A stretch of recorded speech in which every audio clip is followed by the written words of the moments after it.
नमस्कार दोस्तों, स्वागत है आपका एक बार फिर आपके अपने चैनल अतीत के झरोखे से में।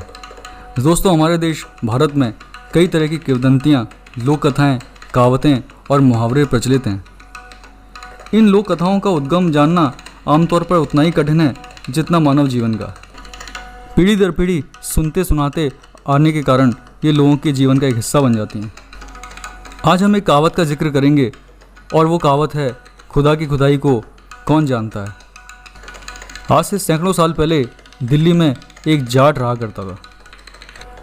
दिल्ली में उस समय एक बादशाह का शासन था। एक आस्तिक मुसलमान नमाज पढ़ने के बाद एक दिन ईश्वर का गुणगान कर रहा था। वह बार बार यही कह रहा था कि खुदा की खुदाई को आज तक कोई नहीं जान सका है। खुदा की लीला अपरंपार है। जब मियाँ इस बात को कई बार कह चुका तो पास ही खड़े उस जाट से रहा नहीं गया।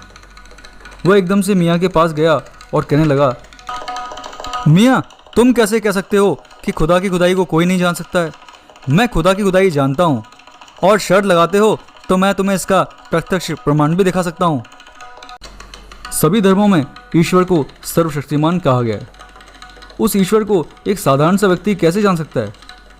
मियाँ को अपनी बात का पूरा विश्वास था, तो जाट भी उसे खुदा की खुदाई दिखाने को आमादा था। अब दोनों में शर्त लग गई। शर्त में पैसे के लेन देन की कोई भी बात नहीं थी।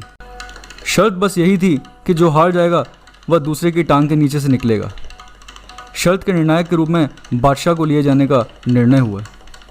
अब दोनों दिल्ली के बादशाह के दरबार में पहुंचते हैं और जाकर सारी बात कह देते हैं। पहले तो बादशाह भी इस बात को सुनकर चकराता है कि धर्म ग्रंथों में लिखी बात को एक साधारण सा व्यक्ति कैसे विपरीत सिद्ध करेगा। बादशाह को भी आश्चर्य था। वह भी इस तमाशे को और कौतुक को देखने को उत्सुक था। उसने निर्णायक बनना स्वीकार कर लिया। अब बादशाह ने इसके लिए एक दिन मुकर्रर कर दिया। अन्य लोगों को भी इस बात को पता लगाने की बड़ी जिज्ञासा थी, सो निर्धारित दिन भारी भीड़ इकट्ठी हो गई। जाट ने इसके लिए सभी से यमुना तट पर चलने की प्रार्थना की। लोगों की भीड़ यमुना तट पर इकट्ठी हो गई। बादशाह की सवारी आई। अब जाट ने यमुना नदी की तरफ इशारा करते हुए कहा कि यह खुदा की खुदाई यानी खोदी गई है या मियाँ के बाप दादों ने इसे खुदवाया है। बादशाह भी अब मान गया कि यह यमुना नदी तो खुदा के द्वारा ही खोदी गई है, किसी इंसान की खुदाई नहीं है। इस प्रकार वह जाट शर्त जीत जाता है और मियाँ शर्त हार गया। तभी से एक कहावत प्रचलन में आई कि खुदा की खुदाई को कौन जानता है।